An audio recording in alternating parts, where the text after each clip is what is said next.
Good. And is it too loud? Hello? Hello? I'll Hello? just testing, testing. Oh. Okay. That sounds good. I'm going to leave the PA on, but you can turn that off until you're ready. Okay, yeah. All right.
Hello, everyone, and good evening, and thank you for coming.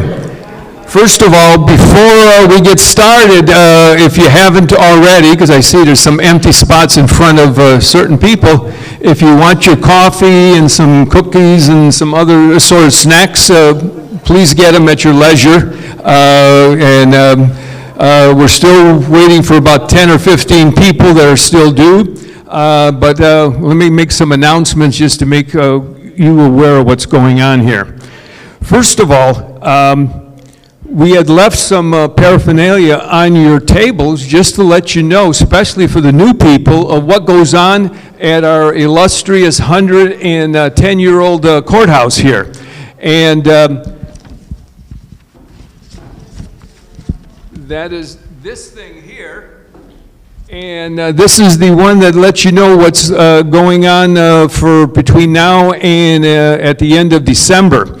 The two ladies that work here full-time have done a brilliant job of putting programs together, including somebody called Kids.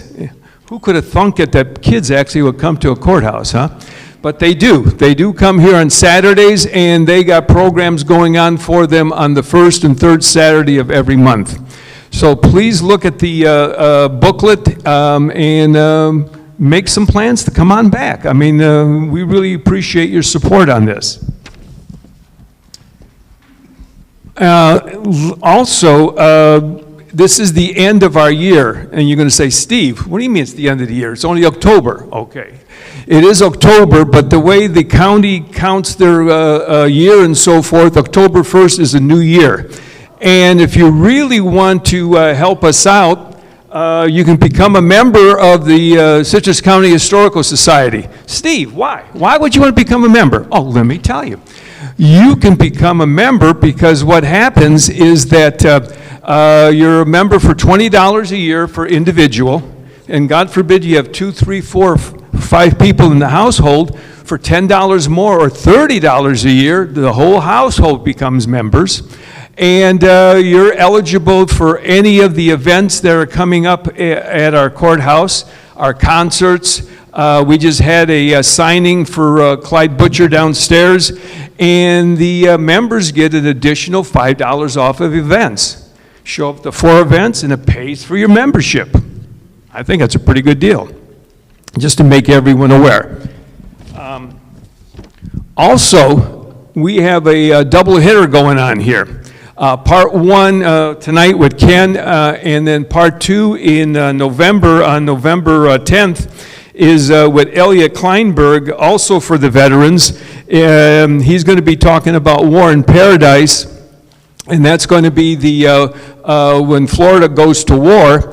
And what's kind of interesting is I'm an ex-teacher, and I'm a history buff, and damn if I did not know that during World War II, that the German U-boats actually sunk 22 United States ships. Now, of course, some of that was not regular news, but they sank 22 of them. And that was where I used to live by Jacksonville in Ponte Vedra. So what the heck? So, you know, some great information, and you know, if you're really interested, please come on back for part 2. Okay. Next, we have Ken Marotte tonight, and he's going to be talking about the code breakers. Before we get into that, one of the reasons we're doing this for October and for November, is for our veterans. And we'd like to acknowledge the veterans that are here tonight. It's up to you if you want to stand, but if you can stand, great. Please, if all the veterans that served in our armed forces, if you guys can stand and let us know who you are, I would appreciate it. Thank you. Thank you very much. Look at the ladies. Thank you, ladies. Thank you for your service. Thank you. Now, I'm going to ask, because there was a thing in the paper, I think it was today, where apparently the people from Iraq and Afghanistan are not getting enough publicity or info about their services. Is there anybody here that served in Iraq or Afghanistan tonight? There you go. Thank you for your service also. Thank you very much. Thank you. Thank you. Okay.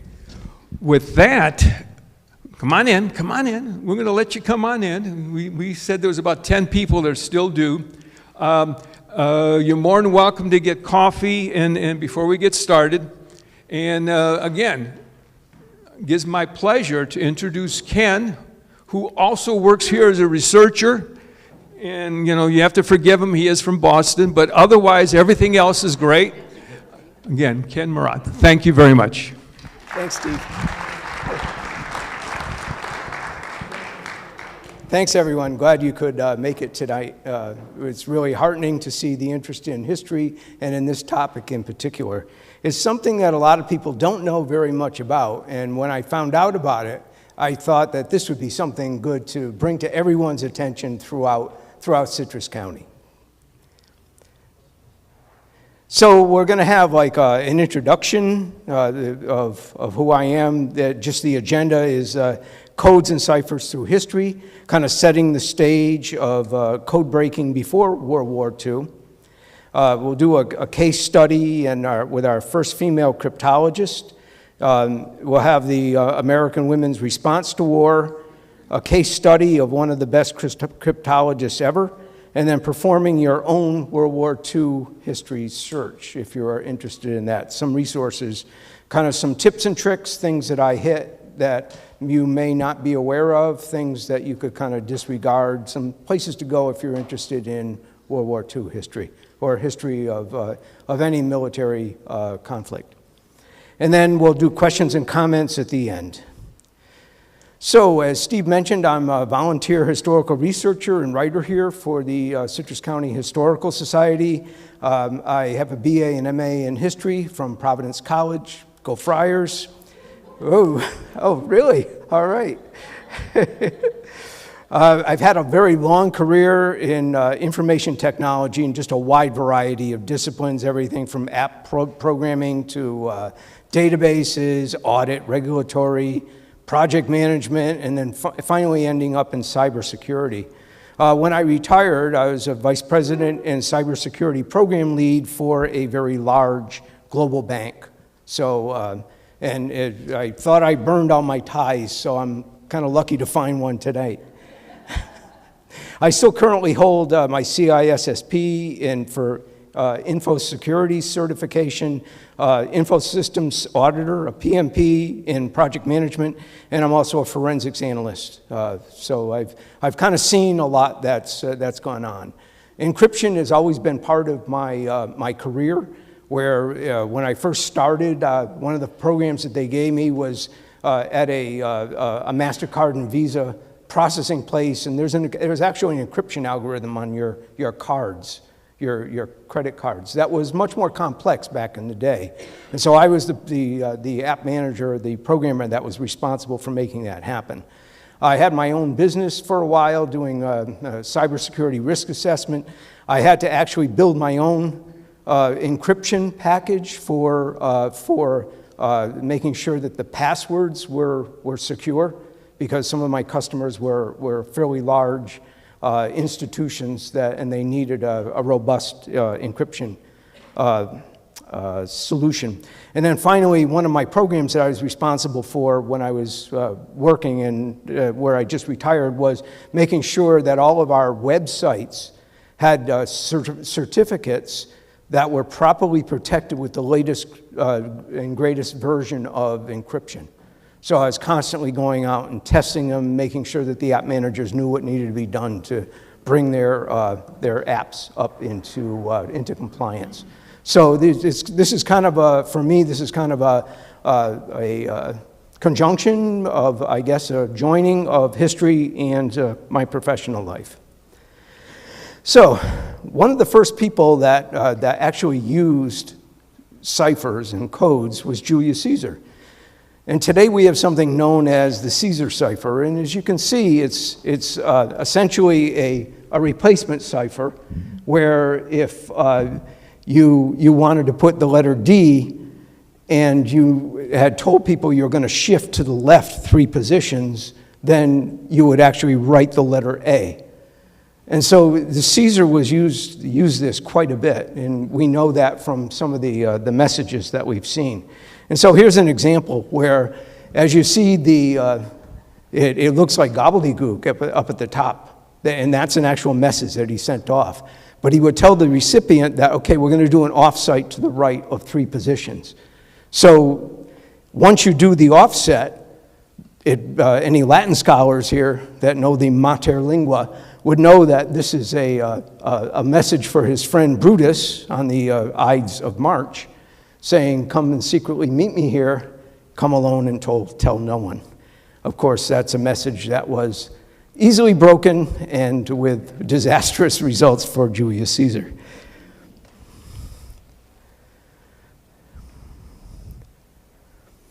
So I'm going to set the stage.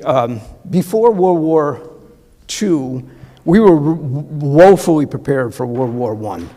We found that all the other combatant countries were using codes, and we had no group in place to actually break them. So there were various levels of cipher sophistication, and our military had maybe 3 or 4 people that were dedicated to breaking codes and actually encrypting our messages as well. So the first thing I want to do is I ask, how many people know Elizabeth Smith Friedman? How many have heard of her? You have. Okay, so you must be a coding expert then. Okay, very good. She was just a remarkable woman, and you would think that somebody who was involved with codes and ciphers would be a mathematician. Well, she wasn't. She was an English lit major, and she was a Shakespeare student. And basically what happened is there was this millionaire in Chicago that happened to bump into her while she was reviewing a very old copy of a Shakespeare text. And it was pure serendipity. He was kind of an eccentric guy. He was from Boston. And as you can see, he's not really a fashion icon. That's not somebody so suited for GQ. But what he thought was that somehow Sir Francis Bacon wrote Shakespeare's plays, and that Sir Francis Bacon put codes into the plays so you would know it was him if you could only figure out the code. So that's what he wanted. He was hiring some people who would go in and find what that code was so he could prove his thoughts. So he hires a young Elizabeth Freeman. And he had a number of things going on. He was just kind of I guess you would say, eccentric. We might say a crackpot. He was somebody that wanted he didn't have a lot of education, and he really liked to just twist the nose of the people that were in the established educational environment. So he hired a young geneticist called William Freeman to do some testing on some of the plant genetics. And Friedman was an amateur photographer, and when Fabian found this out, he said, "Oh, some of the codes that Sir Francis Bacon put in there was he changed some of the way some of the letters look. So we need you to take pictures of everything so we can blow them up." And so he said, "Okay, that's fine. You're paying the bill." And basically, he introduced this young William Friedman to the woman who eventually became the love of his life, Elizabeth Smith Friedman. They neither one of them had a background in cryptology. They were both kind of making it up as they went along. And so they spent an awful lot of time working together, bouncing ideas off each other. And so they became essentially preeminent in the world of cryptology, not through education, but through practical experience. World War I came along, and since the United States didn't have any encryption capabilities, there was no cryptology departments, George Fabian, who kind of liked fame as well, offered to handle all the encryption, decryption messages that had come in from the US military, from the DOJ, the State Department, the post office, and the office of the censor. So all of those messages came from Washington up to where he was in Illinois, and they would, Elizabeth Friedman and her husband William would break these messages, decrypt them, and send them back to Washington on a train. So there was this constant flow. And finally, the War Department said, we can't keep doing this. We need to actually train people to do this work on our own. We need to have it centered in Washington, D.C., and so that's what they did. And they offered William a commission in the Signal Corps. Now, at that time, there was no wax or waves or anything like that, so Elizabeth kind of like, okay, she went back to decoding Shakespeare and Sir Francis Bacon. She wasn't especially happy about that because she really enjoyed the back and forth with her husband and the excitement of breaking real codes. So was her code-breaking career over? So she settled into family life. She had, as you see, a couple kids with William. They bought a house, had a dog. The dog's name was Crypto. Yep, can't make this stuff up. 18th Amendment was passed in 1919, and the Coast Guard was responsible for making sure that the shoreline was protected so that no one could bring alcohol into the United States. And of course, there were rum runners out there that were determined that they were going to do it, and they were pretty inventive about how they were going to do things. What they would do is they would have a mothership sit 3 miles off the shore, and then they would send an encrypted message to their buddies who would come out in small boats. They would dart out there, they would load everything in, and then in they would go to these little bays and inlets at night. So that's what was going on. Also, at the same time, other smugglers wanted to hijack and actually take their shipments.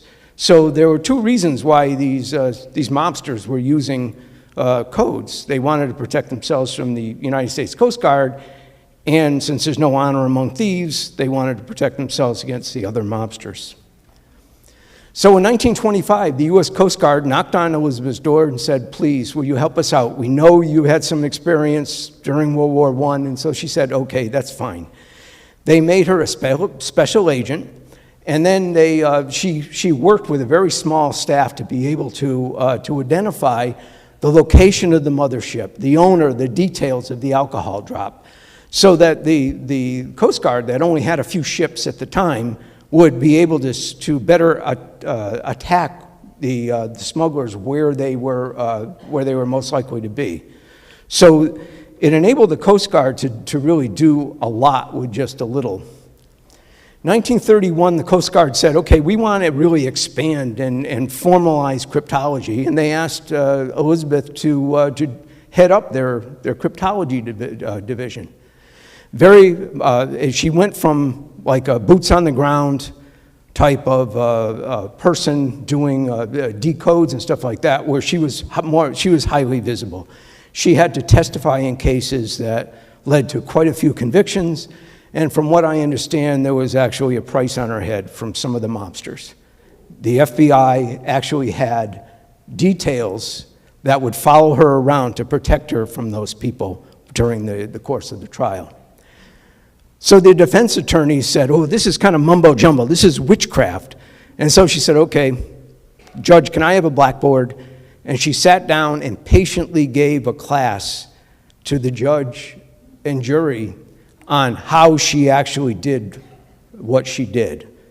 And it was so clear, she was able to put it in language that everyone could understand, so that she got all these convictions. Her code-breaking skills made her one of the most famous women in America. So we see the Detroit Free Press, the Pittsburgh Press, Biloxi, Mississippi, where she is touted as this expert in cryptology, being able to crack these smuggler rings. So as you can see, you know, the Washington Evening Star, the Chillicothe, Ohio. And once you're you're published in Chillicothe, Ohio, you know you've made it. So, okay.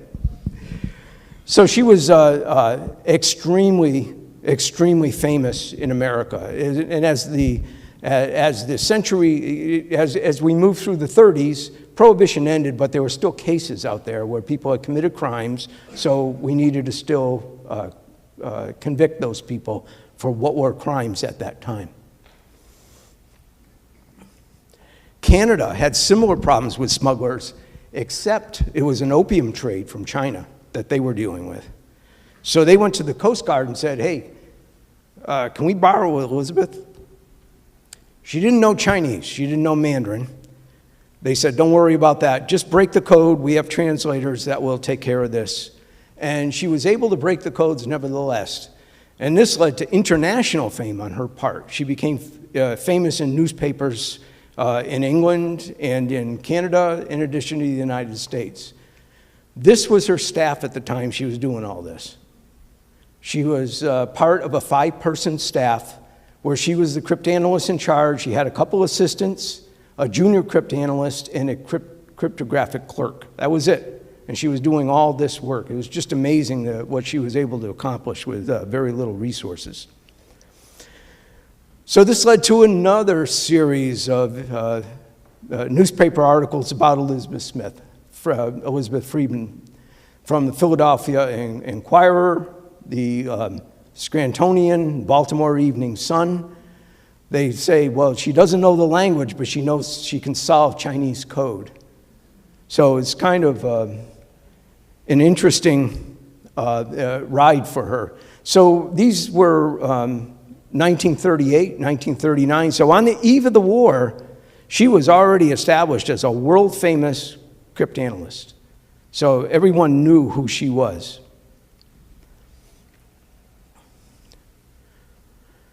The war came along and things changed. The Coast Guard became part of the Navy. It was nationalized at that time. And they said that women couldn't be in a command position in the Navy over men at that time. So the FBI requested some cryptoanalysis assistance with a South American spy ring. Once again, she didn't know Spanish, didn't know Portuguese. They said, don't worry about that, we're good. Apparently that was a problem for the FBI, though, because one of the FBI agents came to South America after taking an intensive class in Spanish, only to discover that when he was stationed in Brazil, they speak Portuguese. Okay. So what they found was that that Nazi spies were rampant in South America at the time. They used a variety of encryption messages, including the Enigma machine. So she was able to figure out who this guy was. Johannes Siegfried Becker, his code name was Sargo. He was mostly interested in watching Allied shipping so that they could then send a submarine to go sink that Allied shipping, as well as convincing South American countries to open up a second front against the United States. So those goals were pretty lofty.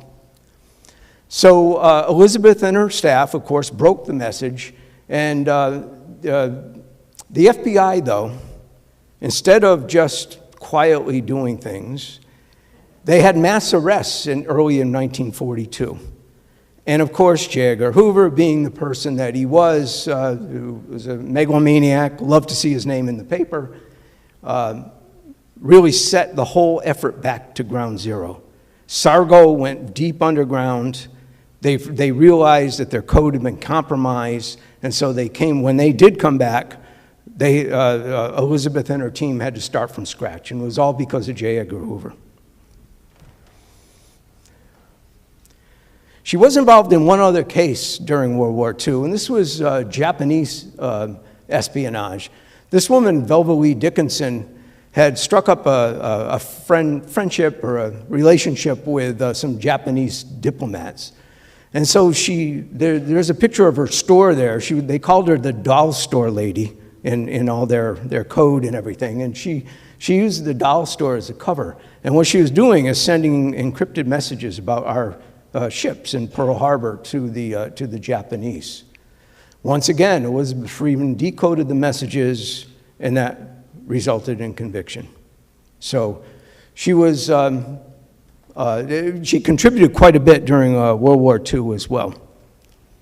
So why isn't she better known today? Well, first, she was very modest. She just wanted to do breaking codes. She wasn't interested in all this publicity. As a matter of fact, when they put her in the paper, she really hated it. And if you read through some of her memoirs today that are out in the National Archives, you'll find that she specifically, there were certain people in the press that she hated because they were constantly taking her picture. They were popping up out of nowhere like paparazzi and putting newspaper stories about her with all these fantastic headlines. She didn't like that at all. She's also not better well known because she took an oath of lifelong secrecy.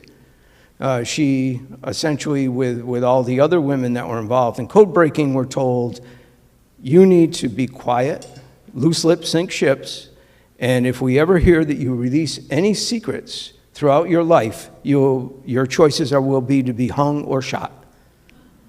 So that's why you don't find a lot out there about Elizabeth Freedman right now, because she took an oath of lifelong secrecy. All of her documents, thanks to J. Edgar Hoover, were classified as top secret, so they were not to be released, because he was trying to say, my guys broke all the code in the South America issue, and she was not allowed to say, hey, it wasn't you, it was me. She was also overshadowed by her husband's career, and you see that her husband, William Friedman, who was also a cryptologist, and he went into the Army, and he was one of the leaders of the Army cryptology effort. He got a Medal of Freedom. And so you see him standing there with her, and she was quite happy to be there supporting her. He's also there with Eisenhower. So he was a fairly high-level guy, and in the NSA today, he's still considered like a god. Now, because of the exposure about Elizabeth Freedman, she is also considered a god. So when she died in 1988, her obituary, she died in 1980. Her obituary highlighted many of the things that she did, but they said after her success in solving cryptograms in World War II, the details of which have not been disclosed, she served as a consultant for the International Monetary Fund and took care of setting up their securities system. So even in 1980, what she had done was still underground and no one really knew too much about it. But Elizabeth outsmarted J. Edgar Hoover. What she did is she wrote a classified document that sounded kind of innocuous, the History of Coast Guard Unit 387. And in there, she lists exactly what went on during all the South American operations. And in painstaking detail, she tells you exactly how she broke this code, exactly what they were using for an encryption machine, and how she broke that one. So essentially, it's kind of like 330 pages to J. Edgar Hoover. Yep. This established her reputation as a key cryptanalyst in World War II. The truth came out. As a result of this, the Coast Guard is named a cutter after her. The Elizabeth Smith Freedman, it's still being built. It's in Pascagoula, Mississippi right now, being built. And when it's released, it'll be hull number 760. You see I have 756 up there. That's one of the sister ships because her ship has not been built yet.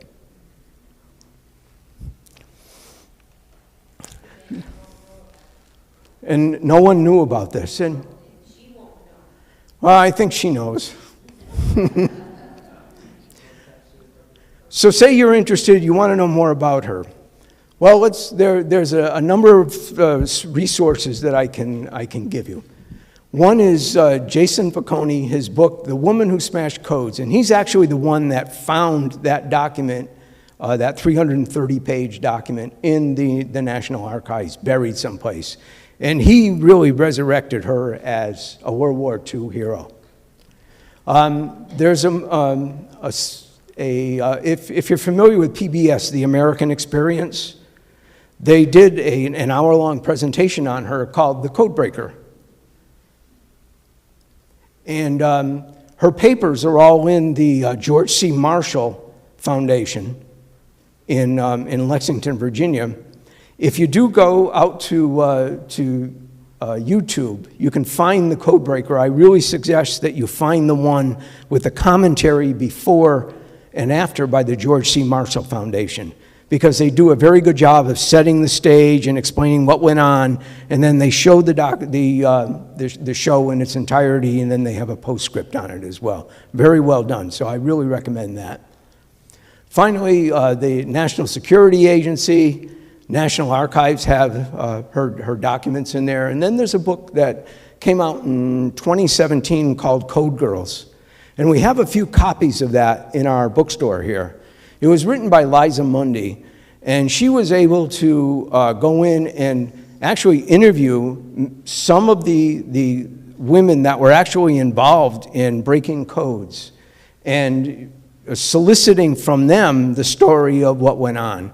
And it's well written, well researched. I really recommend it if you want to know more about not only Elizabeth Freeman, but all the other code girls. So that's the story of Elizabeth Freeman. So what was going on with the other American women? So I've taken you through the story of Elizabeth Freeman from doing code breaking for the crackpot up through World War II. So it's important to note that they said, oh, we broke the Japanese code. Oh, we broke the Enigma code. There was no single Japanese code. The Japanese diplomats had their code. The Japanese military had their codes, and they were all constantly improving them.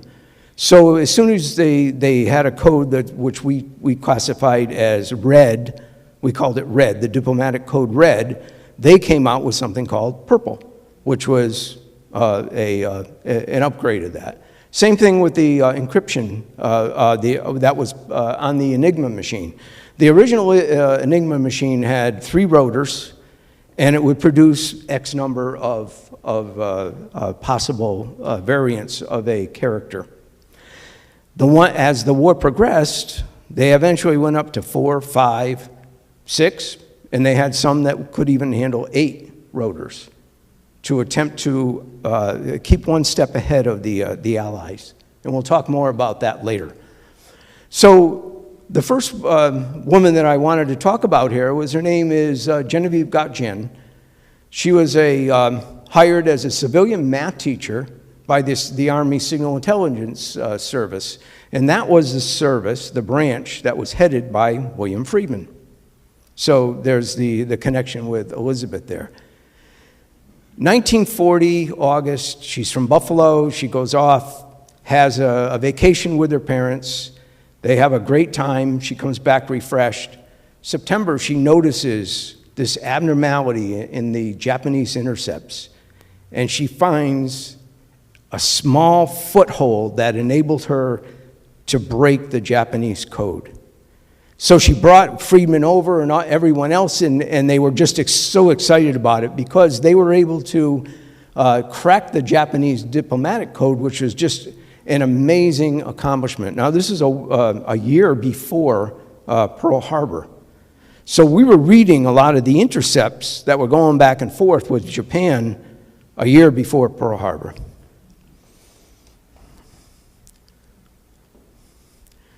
So that was Genevieve's contribution. Here in Citrus County, I've gone through and looked at all of these chronicles from the war years. We have those down in the vaults downstairs.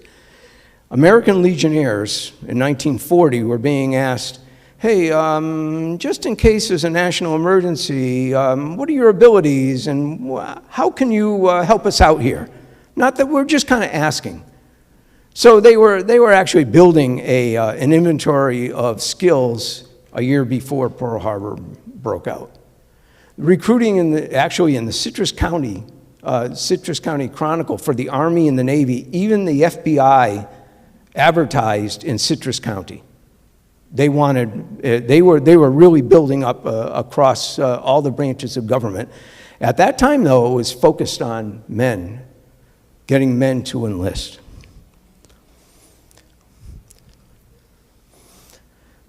So a series of encoded messages went out from Tokyo to its embassies on December 6th. It was a 14-part message. And basically, each one of those was 5,000 characters, and all of our people were working late overtime to figure out what was going on. The final part of the message was sent out December 7th. It was decrypted and sent to the president. The president could see that something was going to happen. They knew that war was imminent. They didn't know exactly when. They didn't know exactly where. They actually thought it was going to be in the Philippines. I don't think they ever really knew that it was going to be in Pearl Harbor. So they did send a warning to Hawaii via telegram because they were afraid that the Japanese were breaking our codes. But the telegram arrived too late, and so we all know what happened then. So the Purple Code was, it was broken at that time, but it really didn't help us avoid World War II. So the American leaders knew that it wasn't going to take too long before the male resources were drained, so they wanted to enlist women's help in the war effort to free men for fighting. Many women were recruited as civilian contractors, like that Genevieve Gotchan. She was a civilian contractor. In 1942, they authorized the Women's Auxiliary Army Corps, the WACs, or WAAC. They were not really tightly associated with the Army. At that point, they didn't even have ranks that were equivalent to the Army. They were Auxiliary 1, Auxiliary 2, Auxiliary 3. And so they were there mostly as clerical support and that type of thing. They changed the name a year later to the Women's Army Corps and made it actually part of the Army so that women would be able to take advantage of the benefits and the ranks and all the privileges that went along with being a full-fledged member of our armed forces. In 1942, the WAVES, Women Accepted for Volunteer Emergency Service, was created by the United States Navy. Once again, they were fully invested as members of the Navy. Also, they put out in newspapers some information about how code breaking is done. And this was the early part of 1942. Because what they wanted to do was to at least find out who was good at doing this type of thing. And if people would say, yeah, I know, that looks pretty easy, I think I could do that, that would again give them a leading candidate to take care of some of the deciphering capabilities that they so needed. So more men were needed on the front lines. Recruiting by the Army and Navy really stepped up, and they actually competed for women's services. In the Navy, they quietly went to the 7 sister schools up in the Northeast and some of the more elite schools, and they started asking the dean, hey, you got anybody that you think would be a good code breaker? And some names were given, and they were quietly given envelopes in their mailboxes to come and talk with a Navy recruiter. So when the Navy interviewed people, they had just 2 basic questions. And the answers were yes and no. Do you like puzzles? And are you going to get married? Yes and no. That was your ticket in. The Army was late to the game in doing this, so they started targeting school teachers, mostly down in the South. From like the Maryland area on down. In both cases, the emphasis was more on the ability to learn, their moral character and the ability to keep secrets than native code-breaking abilities. They knew nobody would be able to break codes that had that type of experience, but if you had the right stuff, we could educate you and train you. But we had to be able to trust you. So American women's response was unbelievable. As you see here, they had a whack carnival in Fort Myers. The poster boards were everywhere. Supposedly on the first day that they opened up the enrollment in the WACs, 10,000 women applied. So the Army said, hey, we'll give you good pay, food and board, uniforms that look like United States Army soldiers, except everything has to be green, including all your undergarments. You had to be navy green, which is something that the Navy then countered, like, okay, we'll give you this great uniform, but you can wear whatever type of undergarments you prefer. So that's the level of competition that it got to.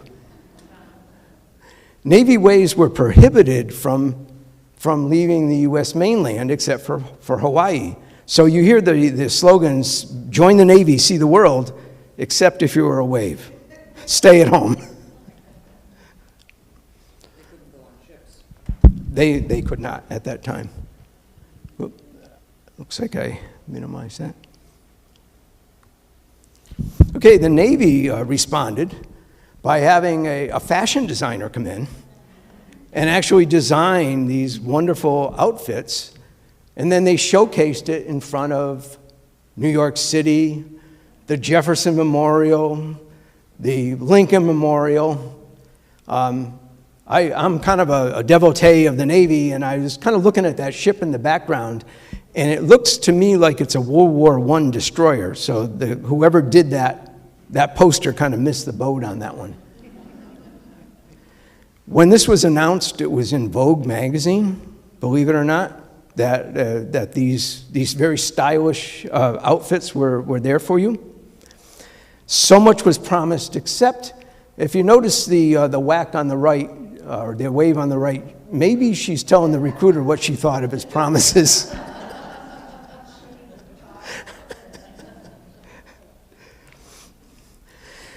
There were as many reasons for joining the war effort as there were women. For some, it was patriotism. They wanted to help win the war. And many of them believed that.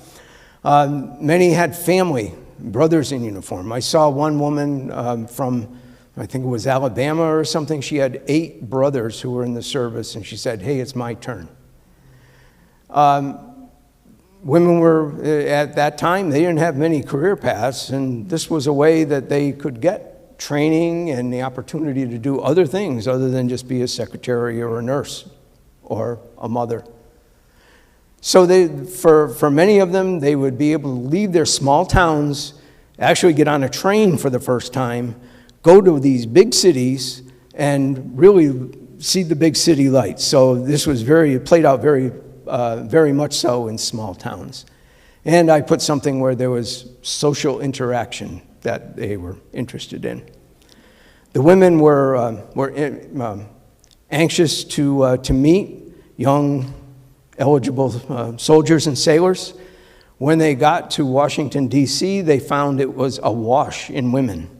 It was 8-1. They actually formed an 8-1 club where that kind of served like a matchmaking organization where they would attempt to match young ladies from one state with young men from another state. So they were really interested in the social interaction part of things as well. So regardless of the branch, women were sworn to silence for life and told that they would get shot or hung. In addition to that, they were organized into little cells, and everything was done on a need-to-know basis, where this group would do this bit of work and pass it off to this group, this would do this much, and people were, typically, they didn't talk about what they did, except within their own little group of workers. So many of them had roommates that they knew were working on similar things, they just didn't talk about it. So and since they were working on little parts, they were never really given the big picture. They rarely saw the results of their efforts. So when it came time for the World War to be over, women didn't really talk about it because A, they had the secrecy oath, and B, they didn't really see the big picture. So they were like, oh yeah, I just did this. And that was, they didn't really see how it all fit together for the most part. So the Army and the Navy each set up specialized places for code-breaking activities in Washington, D.C. For the Army, there was a private finishing school in Arlington, Virginia called Arlington Hall. The Signal Intelligence Services was in a very cramped building down in D.C., and so the Army took possession of it. They paid the Arlington Hall people a certain amount of money, and they were concentrated on breaking the Japanese systems, and especially Purple, and the evolving Japanese Army codes. Take a look at the picture. This is an actual picture of a working group of cryptanalysts at Arlington Hall. And there's some interesting things in here, and you'll see this picture later on in the presentation for a good reason. Notice that there are no machines other than that typewriter. Everything's being done with paper and pens. There's only one guy, and he's way in the back there. And usually that meant that he was like a 4F or something like that, and he still wanted to contribute to the war effort, but he was not suitable for military service. As you can see from that lady in the left, bobby socks were definitely a thing. So I guess that was the era of that. If you look at the open windows, there was no air conditioning. And I don't know how many of you have been in Washington, D.C. without air conditioning in the summertime. I have. It's not fun at all. So these working conditions were not the best for the people at Arlington Hall. So they broke the most secure and secret Army code for the Japanese Army. They called it JN-25. And that happened in 1943.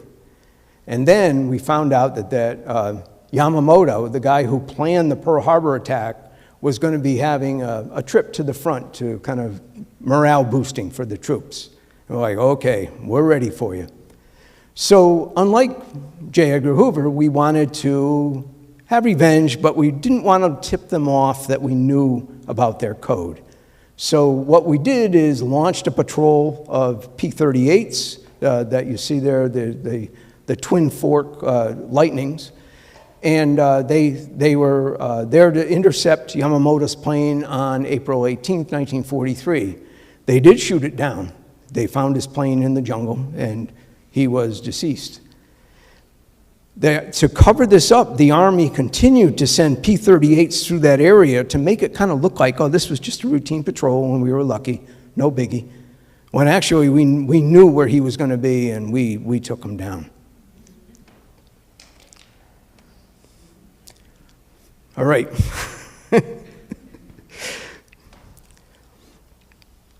So the Army SIS received another secret Japanese Army message on August 14th.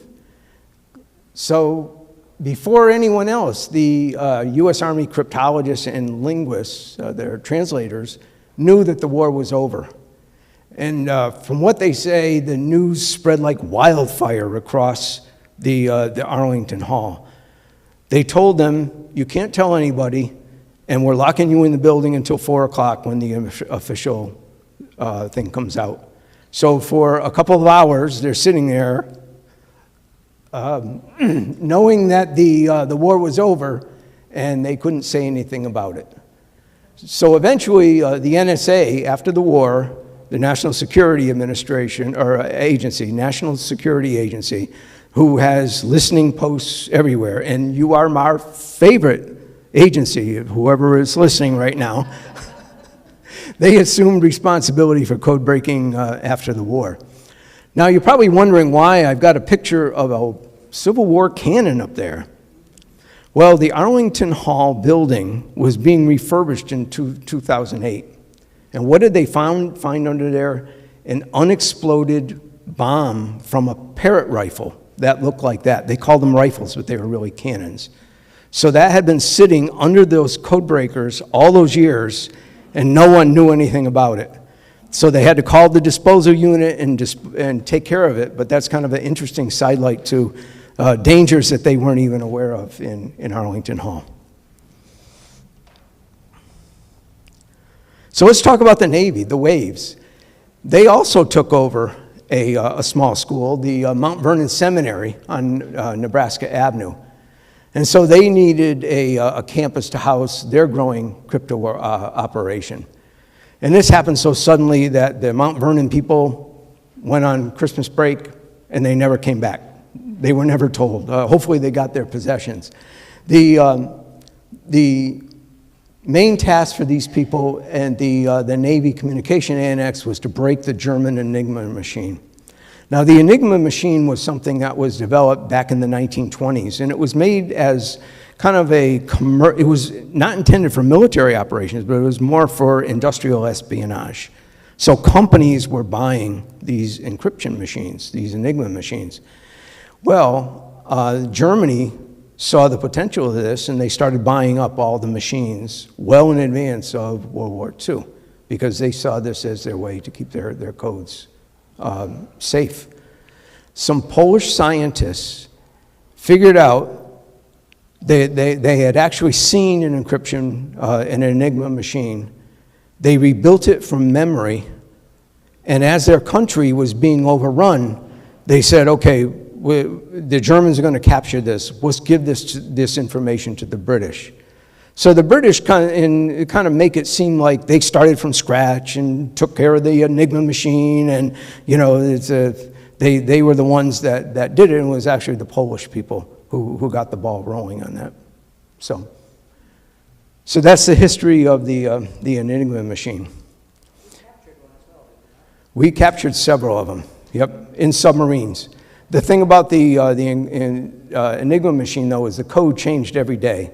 So if you capture one day is what you get worth of codes, unless you have a special device to actually break that. So this is a companion picture like the one that I showed you before of the Army, and you notice a few differences here. Everybody's in uniform. They're all waves. Before, in the Army, they were all civilian contractors, and there were very few WACs there. All the waves were doing all the cryptographic work in the Naval Communication Annex.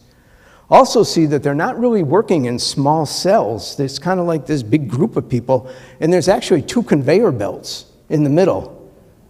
And so there's just a different way of working in the Navy, very different than there was in the Army.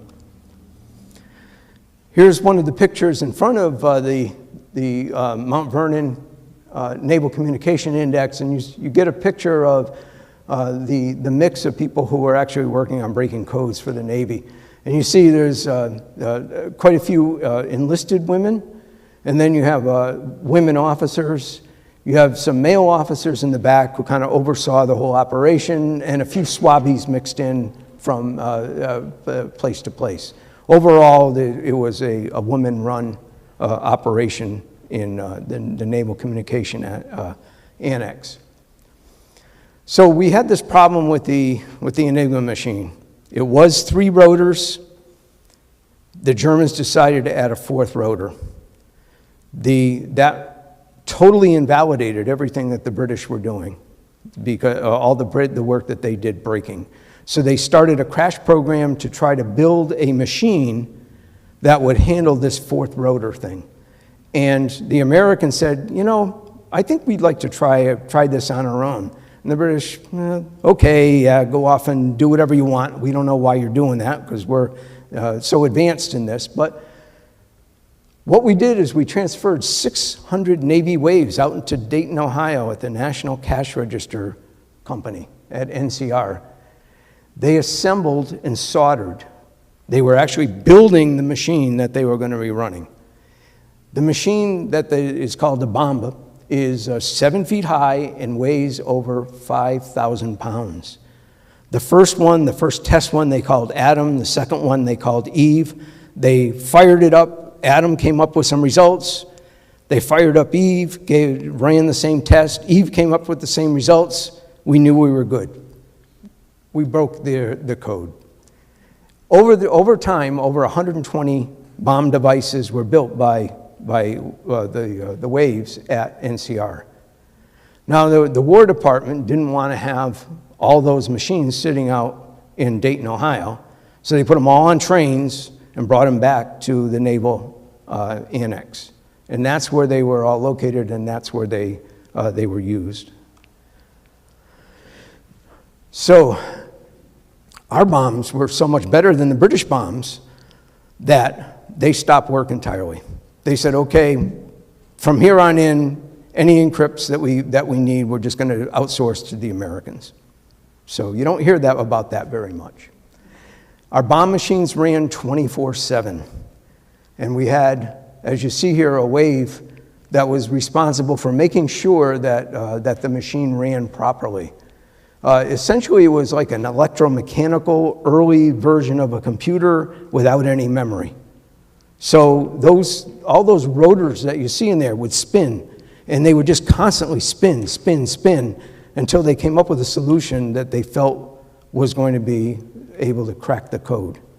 So they would input a German message, spin, spin, spin, and it would come out with a decrypted message. So it was just incredible. Usually the first couple messages of the day would take a couple hours to do, but then they would actually learn the right settings to use on the machines, the Waves would, and they were banging those things out in 15 minutes, what used to take 2 hours earlier in the day. So a typical bomb run would take 20 minutes. The Wave would there log her results, and you see them logging the results there. There would be a verification. And then, like they have in the bank, when you go through the drive-through, they would have a pneumatic tube where you put your results in there, and it would actually go over to another building. So the people that were running the bombs and that were and actually producing the results and the reports weren't even in the same building. They were kept isolated from the people that were going to analyze those. They were able to read every German military message, including the submarine messages. They knew where the submarines were. They essentially swept them from the seas that way. These machines were responsible for that. So if you're familiar with World War II history at all, Karl Dönitz was the champion of the Kriegsmarine, the German Navy. Even to his dying day, he refused to accept that the Enigma machine had been compromised. And it was all done by a bunch of women. So I talked a little bit about this, if you remember. This was at Arlington Hall, and I told you we'd come back to that. The person with the arrow, her name is Anne Cara Christie, and she went on to become one of the most visible leaders of the NSA. She achieved the rank in the NSA of deputy director, and which was at that point equivalent to a 3-star general. So she started out as a cryptanalyst, and apparently she liked to kill her plants, from what I can see. But hopefully she was a better cryptanalyst than dealing with her plants. She was a student at Russell Sage. Once again, not a mathematician, majored in history. Okay? She was recommended by the college dean to William Friedman, Elizabeth's husband. And after passing some initial tests, she was selected to go to the Arlington Hall SIS. She was there assigned to Japanese military messages. And she's like, I don't know Japanese. No, like, that's okay. Just break the messages. We have people that can translate the Japanese. She found that sometimes, instead of using new codes, the Japanese were recycling old ones. And they were doing it because they were lazy. She found that, and as a result, she was able to break into the military codes that not only handled the location of warships, but also the Japanese marus, which were the transports that carried the vital supplies of men, material, and arms through the Pacific Ocean. They would relay that information to submarine commanders and dispose of those ships. So at the end of the war, her unit was decommissioned. as usual, is the way she put it is that they got a talk that said, here's your hat, what's your hurry? Thank you so much for your service. Now, it's your duty, your patriotic duty to give your job up for a man. That's what went on during that time. When she went out into the corporate world, I think she was involved with insurance or something like that. I don't really recall what it was, but it was something in the corporate world, and she was bored, after sinking Japanese ships. It kind of sets the bar pretty high.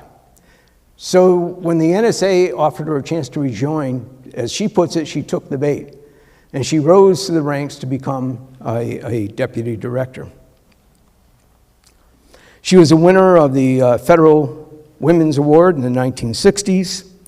And then even into the 1990s, the U.S. president had her on his Foreign Intelligence Advisory Board. And also she was part of a 3-person board that the president commissioned to look at CIA activities in South America.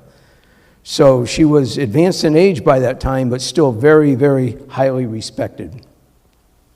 And so when she passed away in 2016, more people knew about her than Elizabeth Friedman because of her position with the NSA. By that time, things had become declassified, and she was better known than some of the other people that were involved in code breaking at that time. So if you want more information on Anne Cara Christie and really a wide variety of veterans. There's a Veterans History Project that the Library of Congress put together, and they were actually able to do a video interview with her a few years before she died. And she explained in great detail the environment, how she rose, and what types of things she did while she was in World War II. The National Archives also have a number of things. Of course, she was part of the NSA. So the NSA has a number of publications that are out there about women's work during World War II, including they've got a 3-part presentation on about 20 different women that were all involved in code breaking during World War II. And once again, the book by Liza Mundy, Code Girls, highly recommend it. They have more information about Anne Cara Christie in there. So tips and tricks. These are a variety of resources that I used in constructing this presentation. We've covered most of these. National Archives, if you're interested in researching your own family's history, they have a lot of information there about service records and how to research service records, genealogy records, and stuff like that. This stuff is all up on YouTube. How to use the National Archives, requesting a service member's military records, researching military records at the National Archives. And these are videos that tell you exactly how to go about doing it, how to fill out the right forms and everything. They, not only people who were actually in the military, but also people who were civilians would have records here. So you can find out an awful lot of information by going through the National Archives. Let's see, I did this for my father, and I knew he was in the Navy, but I thought it was for 6 months. I thought he was in the reserves for 6 months. Come to find out, he was in for 5 years. Who knew? So there's his service record and his honorable discharge. And I was able to get that by requesting it through the National Archives. So that kind of brings us to the end of the presentation. Thank you for listening to me talk for all this time. Thanks.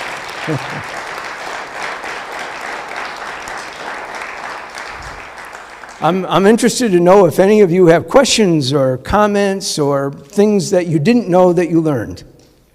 One maybe technical question.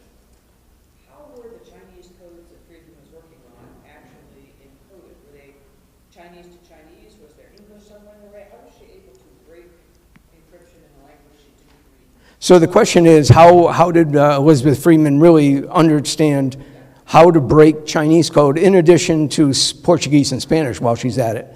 So basically, right, yep. So what they would do is, and this applied to Japanese too, they would assign a Roman alphabet representation to the various characters of the Chinese language or Japanese language. Then from there they would... The Chinese person writing the message is assigned. No, she is. So the person who is encrypting the message gets the plain text message. They apply some type of cipher or code to it, and it comes out like what we saw with Julius Caesar, that gobbledygook that was there. So what she was able to do was to figure out how they encrypted it, de-encrypt it back into plain text, and then pass it off to the Chinese linguist so that they could translate it into English. Yes? How did she learn that, or, I mean, how did she even do that? So the question is, how did she even learn to do that? There were no manuals on it. Her and her husband actually wrote the manual while they were working on the Shakespeare Bacon thing. And so all the things that she applied during the pre-war years and during World War II were all based on the work that she did for George Fabian.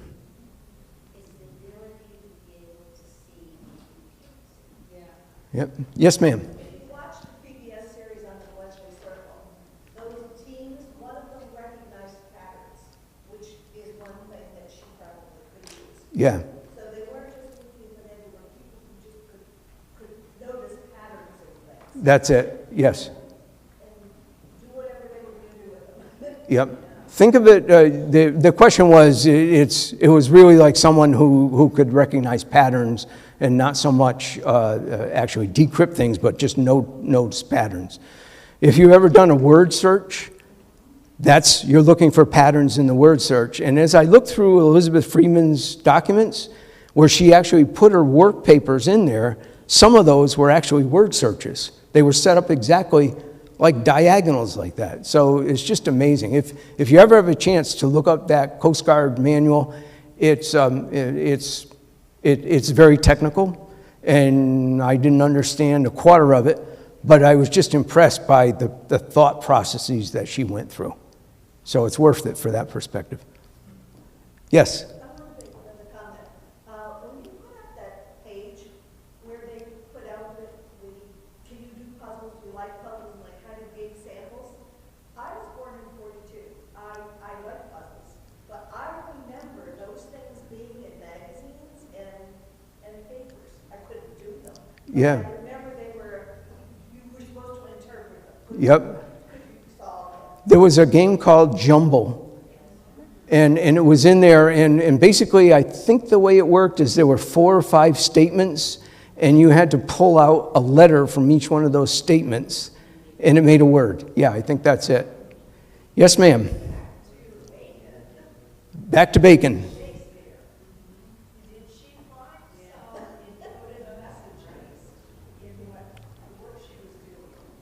That's a good question. That's an interesting question, because in 1957, her and her husband got back together and after their government service was over, and they actually published a book on what they found while they were trying to decrypt Shakespeare. And what they said was, there's no chance that Bacon was... But George Fabian was safely dead by that time, so she was this was a best-selling book, and she actually got an award from the Shakespeare Society in Stamford, Connecticut, as someone who advanced the understanding of Shakespeare. Yes, ma'am. Was there a connection between Elizabeth and the women who were recruited by the Army and Navy? Did she do any training with them or selection?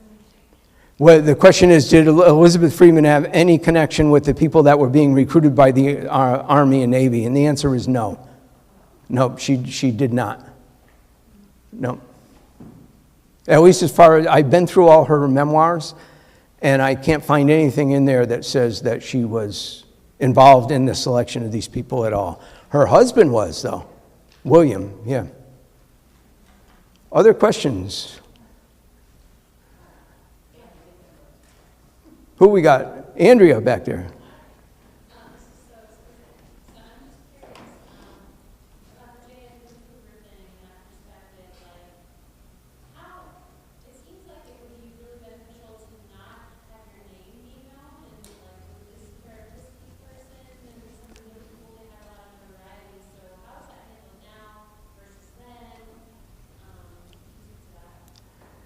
So the question is, J. Edgar Hoover really, he tipped their hat and let people know that the code had been broken, and how does that not happen today?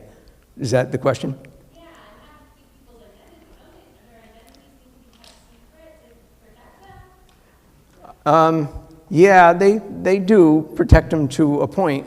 I know that, like for example, if you were to go to work for one of these clandestine government organizations, your association with them is kept very, very quiet, and they obfuscate that you work for that organization, like the CIA or something like that. They exactly, yep.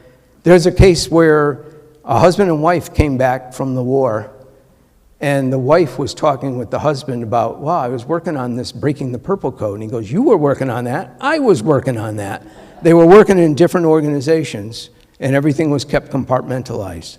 So, did I see another question there? Yes. I'd just like you to comment on how eccentric people like George Fabian and other people in that era, it seems to me that they formed an unintentional foundation of crazy expertise, right? That you couldn't have planned, but You're right. that would all bubble up. It was pure serendipity that, actually the story with Elizabeth Freedman and meeting him was there's a little more to it than that, where she was a school teacher, and she chucked it all to go to Chicago, and she said, I am going to make it in Chicago. And it was, if I don't make it in 90 days or 60 days or something like that, I am going to go back home to being a school teacher.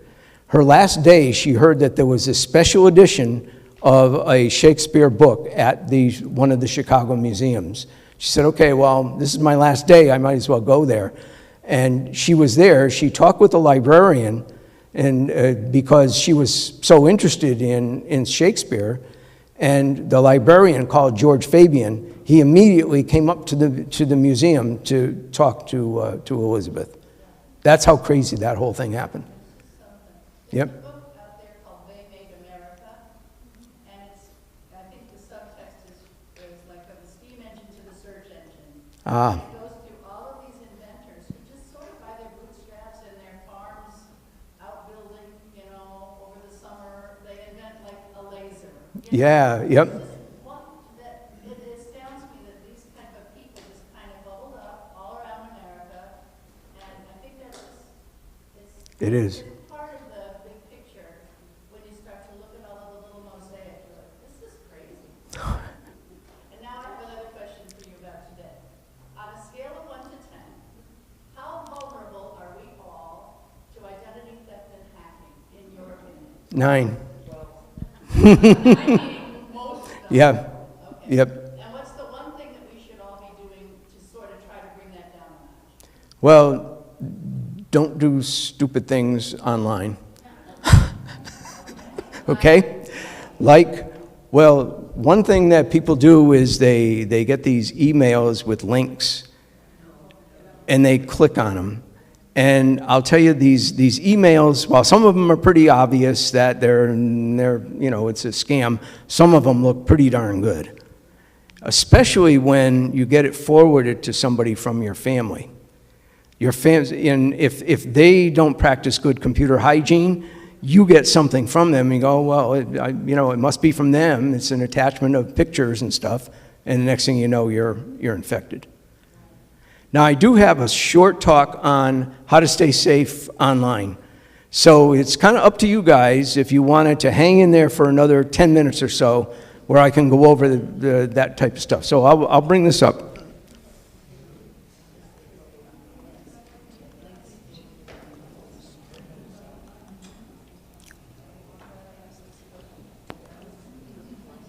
I hate that.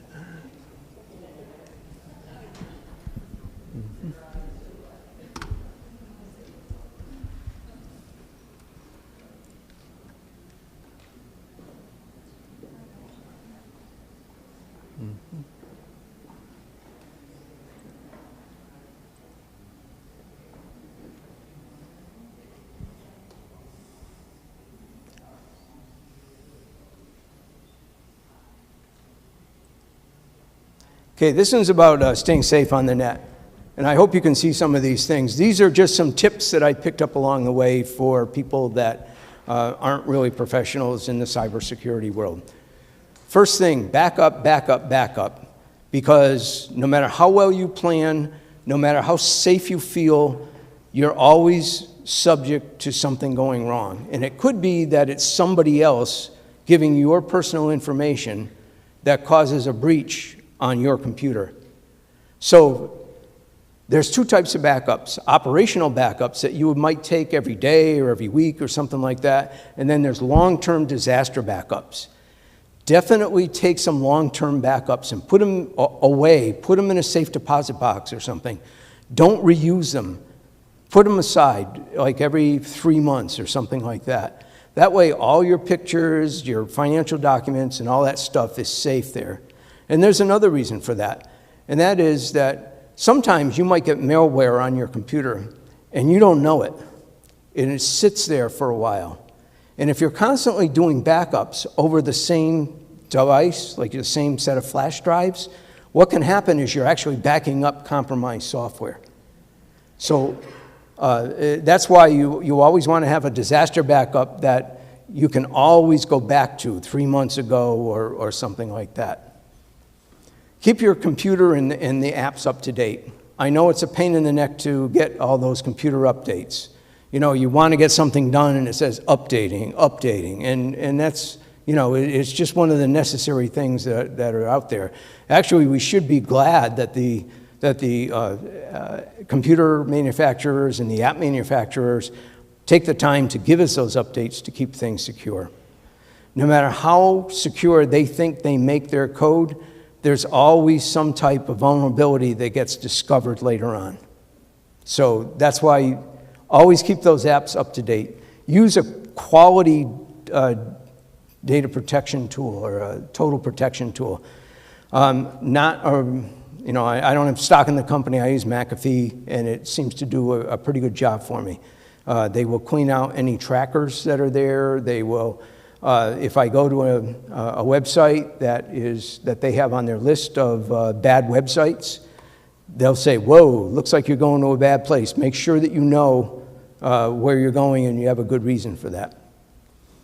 VPN. Is everyone familiar with a VPN? Okay, VPN is a virtual private network. They used to be very exotic years ago, but now they're kind of mainstream. And basically what it is you log in to a server provided by a VPN vendor, and they will encrypt your transmission and change your IP address so it looks like you're in a different place. So say it's you have a Netflix subscription, and I would never suggest doing this, but Netflix has a show that's not on in America, but it's on in England. VPN allows you to say, I'm anywhere in the world. So you can actually log in, say, I'm in London, and everybody thinks you're in London.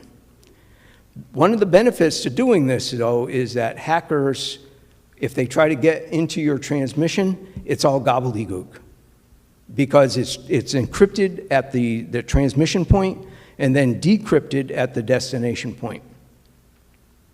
If you go to coffee shops, if you go to places where there's an open network, like in a hotel or something like that, using a VPN is really, really important. They all have VPNs now. I use NordVPN, but I know McAfee has one, and there's a variety of vendors out there. Multi-factor authentication. Is everybody familiar with multi-factor authentication? I see a few heads, yes. Multi-factor authentication is when I go and use a system, how do I prove that I am who I say I am, right? So there's 3 factors of authentication that can be used, and it's what I have, who I am, or what I know. What I know is a password. What I have could be a token or something like that. Who I am is a biometric, who I am. And I'll give you an example of this. When I come home from a hard day in the history mines, I go home and I put a key in the door. That is what I have. So that's the first factor of authentication. I've got an alarm. I know the code. So that's the second factor, something you know. Well, I've got an attacked Chiweenie, and she does not care who you are. If you have the key or the code, she knows it's me. So that's who you are. That's the third factor of authentication. So it's either of those, any of those 2 factors is considered to be more secure. But all factors of authentication are not created equal. Sometimes people say, oh, I have 2-factor authentication. It's going to my email for the code. Emails are very, very vulnerable. When I was working in the corporate world, we would not accept a token code that would go to an email account. SMS, the text messages, that has been deprecated for a while now, which means it's been broken. So you can't completely rely on getting text messages with that code without making sure, it could be compromised. Better to have something where you have an app that pushes the information to you, a code to you within the app, or a token of some sort. And for years, I had a token that was a hardware token. I had to either put it on my computer, or I had to push a button and it would give me a code, and I had to put that in. So that's kind of how that all works. That's very secure, although it's not completely secure, because there's been some breaches on that a lot of people don't know about, but there have been breaches.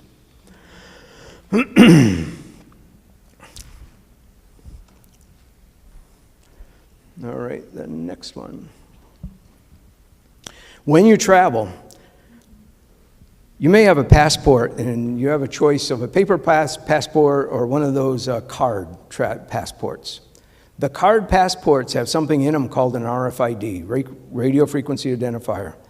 And what that does is you can just kind of wave it through their machine, and it reads all your information. But guess who else can read that information?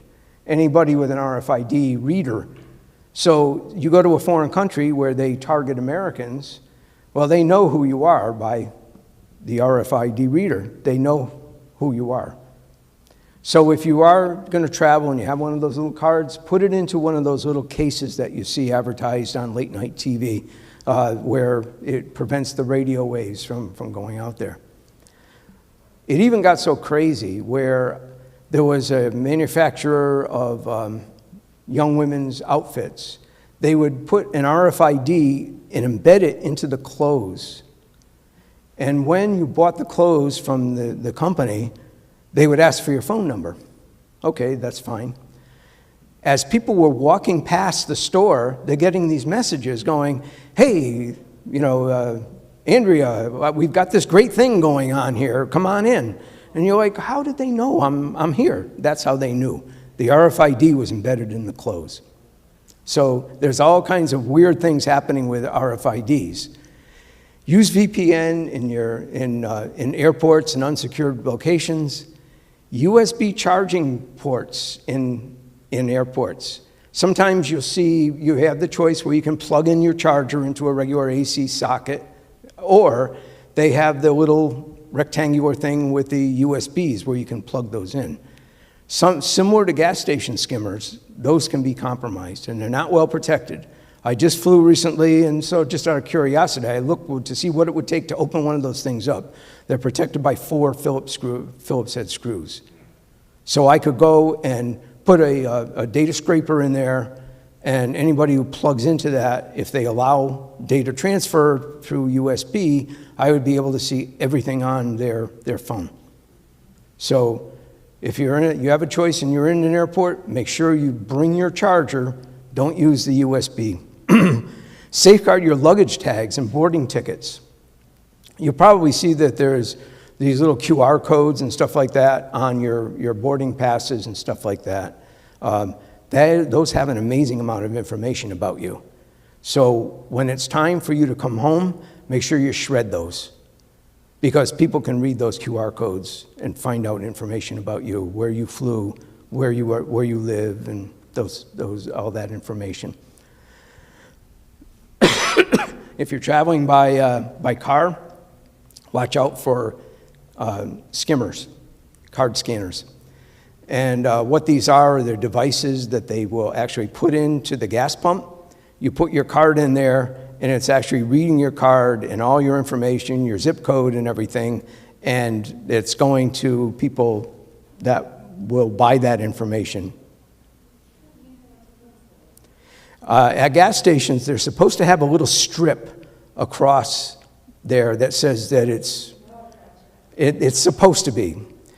My advice is, and I know Dave Ramsey's going to shoot lightning bolts at me, never use a debit card. Don't do that. Use a credit card, because the risk is on the credit card company, not because if your debit card is compromised, they can clean out your bank account. The worst thing that can happen with a credit card is the credit card company owes some money. Yeah. These gas station skimmers used to be a high-risk type of operation for people, where they would have to go in and actually unplug the skimmer so they could harvest the data. Now they've updated that to Bluetooth. So all they got to do is drive by, and they can harvest all the data on one of those skimmers. Yes, ma'am?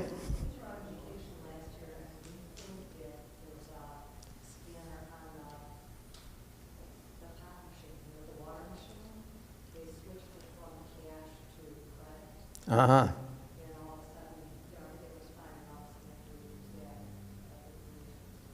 Yep, so you experienced where not only a gas station skimmer, but a skimmer on a soda machine. Yep, absolutely. So if there's money to be made, there's people thinking about ways to get it. Okay. Cookies and tracking. Who knows what cookies are? Okay, people are familiar with that. They're kind of these little data artifacts that a website will put on your computer. And there's some that are necessary to keep track of where you were during the course of your transaction. Like, say you're going from page to page to page, it says, okay, this person was on this page. Now, if they want to go back, this is how, and it provides for navigation. Then there's a use of cookies that is a little more nefarious, and that's to keep track of you, not only while you're using their website, but also when you go off their website. They call them cross-site cookies, and they track everything that you do on your computer until you clean those cookies out. And the solution to that is every browser that you've got has an option where when you close the browser, it clears your history and clears your cookies. Take advantage of that, because any cookies that were put on your computer, they're gone when you do that. So there's also web beacons. What are those? Well, you go to a website, and they're not putting a cookie on you, but they're building a profile of you and keeping track of that on their computer. So they call it a beacon because it's sending information out. So what they're doing is they're creating a digital footprint. A digital footprint is they use maybe 30 or 40 different attributes on your computer to know that it's you. What's your operating system? What's your default font? How big is the default font? And it's just a wide variety of seemingly innocuous things that allows them to figure out who you are. They look at IP address as well. So that's why from time to time I'll change my IP address on my VPN, say that instead of being in Atlanta, I'm up in North Carolina. I'll change my fonts, and I'll also change the size of my fonts. So what I've done is essentially broken their digital footprint of me. It's something you can do maybe once a month or so. And I know some of these things, they sound like a lot of work, but once you get used to doing them, it really comes to second nature. Okay, I think I just got one more slide. Yeah, the digital fingerprint goes along with that. Yeah. Okay. If you suspect you have a virus or other software, there's kind of a debate in the cybersecurity community. Do you turn your computer off right away, or do you let it happen so that you can figure out who the people were and how they got to it, how they got to your computer? So say you click on that link and things start to happen to your computer. As a forensics analyst, I don't want you turning off your computer. And the reason why is there are things that are in volatile memory that will go away when you turn off your computer. There's temporary files in Windows or your operating system that they'll remain when you turn off your computer, but the next time you fire up your computer, Windows is going to reuse those spaces and essentially erase all that data. So make no mistake about it, it's a crime scene when you've been compromised. And what do the police do? They put that yellow tape around and they secure the crime scene. So that's what I would want you to do. It would be a good idea to disconnect your Wi-Fi so that if something is being downloaded, that will kill the connection right there. If you suspect that something was loaded on there, first do a full scan with your total protection package. And then if you still think that there's an issue, bring it to someone who's knowledgeable in removing viruses, or call your sheriff, because they have people that might be able to help you out.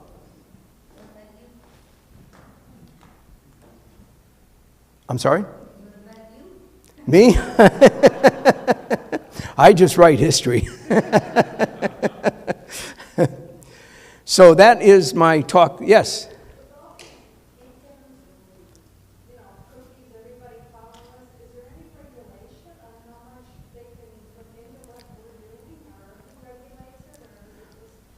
Oh yeah, the question is, are there regulations that prevent this? And yeah, there are regulations. And so what they do is they put all that stuff in a user agreement that you click I agree, and it's embedded in there. These guys aren't dumb, they know what they're doing. And so you've got 14 pages of stuff. Who reads that? Yep. Right now I'm dealing with a bank that I've been using their system for years, and I use their bill pay. And all of a sudden, the bill pay, it won't let me do the bill pay unless I allow cookies. I allow cookies for third parties, so they're selling my data, and I allow cookies for cross-site cookies. I dropped them, and I won't tell you exactly who they are, but they're down the road here next to the Catholic Church.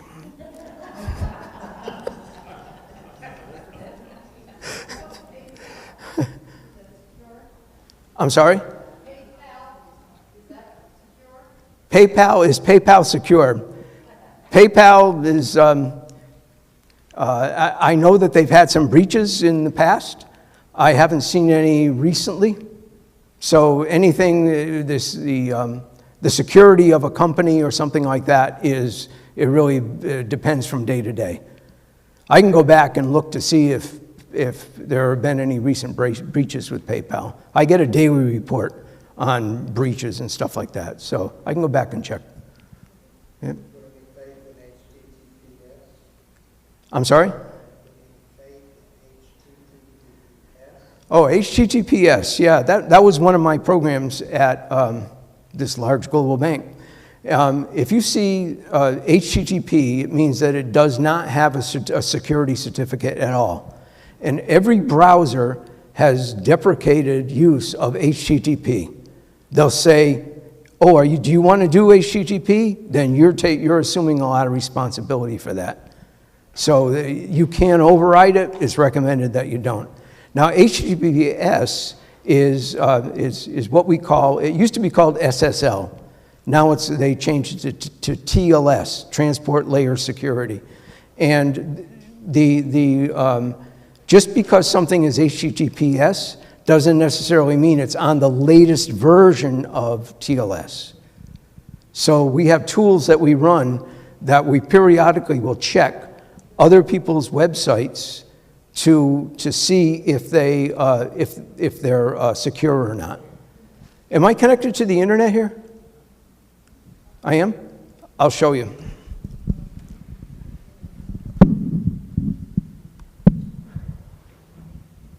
Give me just a second here.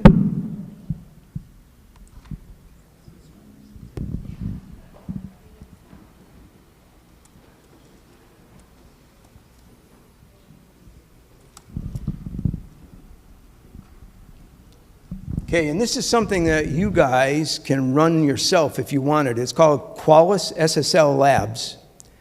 And basically what it does is it goes through and checks the implementation of SSL on a server.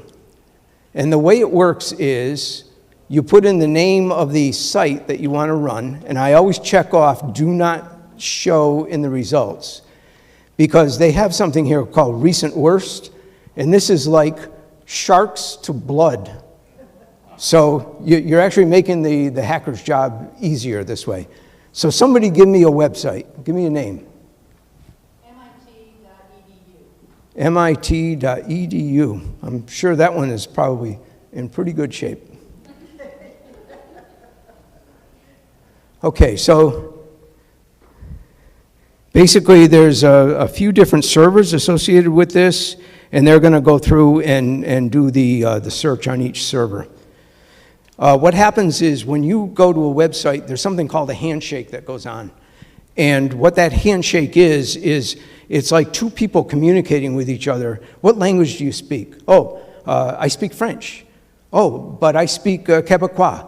So, oh no, I speak Algerian French. Oh, but they'll say the common thing between us is Parisian French. So there's this negotiation that goes on that you have no idea is happening when you first access.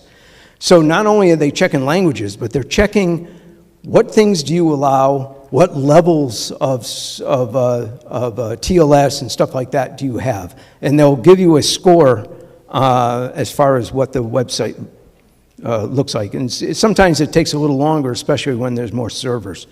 So we'll let this run. I know I used to teach a class in computers at Rhode Island College, and there would be times where I would fire up something like this, and I just lost the class because they're just watching what goes on.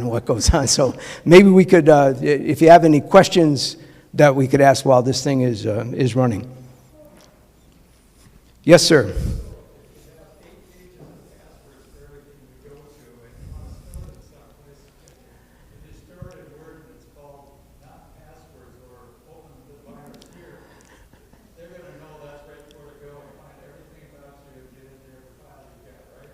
That's one option. A lot of people use what's called a password vault. A vault. Have you heard of that?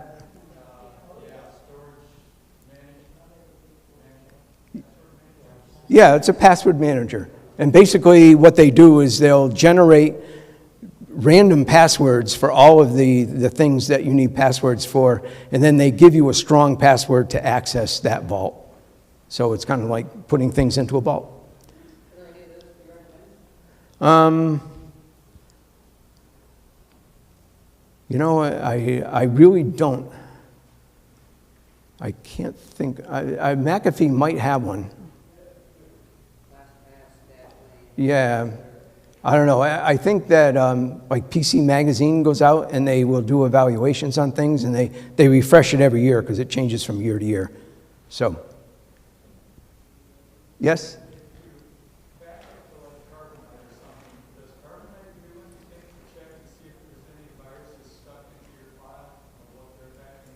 That's kind of a cloud solution?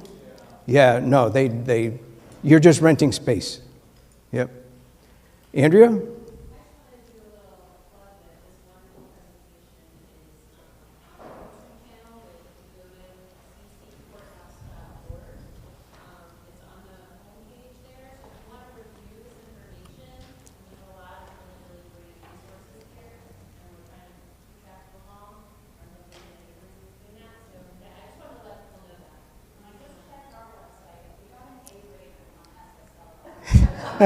Yes, I did check.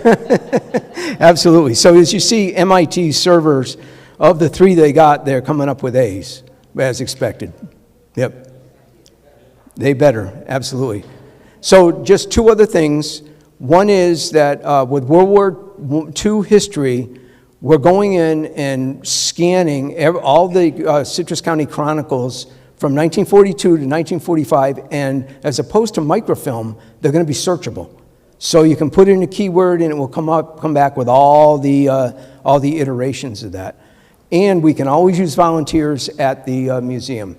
This is just it's been a great opportunity for me to have some fun and some great people, and you're getting some things done for the county. So if you're ever interested in volunteering, we are happy to have you aboard. So. Can I share something with everybody? Yes. I just found out that Citrus County Utilities, after you give them a deposit to hook you up, after 3 years, you have to call them and ask for your deposit. If you don't call and ask, they keep it. Wow, nice. Nice. Yep.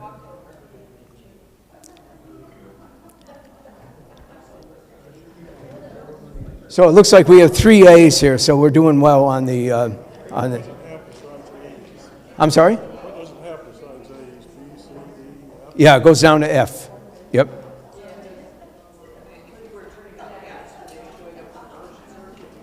Yep, absolutely, yep. Well, thank you all very much for attending, and I appreciate your attention. I'm from Essex. I'm sorry? Essex was. Oh, God, really? Yes.